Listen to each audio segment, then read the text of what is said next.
आषाढी वारी दरम्यान वारकऱ्यांचं आरोग्य आणि पायांची निगा राखण्यासाठी सुरू असलेल्या चरण सेवा उपक्रमाचा उद्या समारोप होणार आहे। यंदाच्या वारीत राज्यातल्या 14 जिल्ह्यातील 4,96,000हून अधिक वारकऱ्यांनी या आरोग्य सेवेचा लाभ घेतला।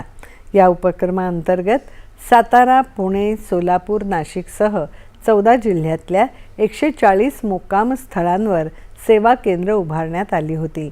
या केंद्रांमधून वारकऱ्यांना मोफत आरोग्य तपासणी, फिजिओथेरपी, प्रथमोपचार आणि रुग्णवाहिका सुविधा उपलब्ध करून देण्यात आली। या राज्यव्यापी उपक्रमात 164 आरोग्य संस्था, 7,538 स्वयंसेवक आणि 11,331 वैद्यकीय कर्मचाऱ्यांनी सहभाग नोंदवला। वारकऱ्यांच्या चरणसेवेसाठी 3,000 लिटर आयुर्वेदिक तेलाचा वापर करण्यात आला। तसंच 8 फिरत्या रथाद्वारे अवयवदान, रक्तदान आणि शासनाच्या विविध आरोग्य योजनांची माहिती वारकऱ्यांपर्यंत पोहोचवण्यात आली।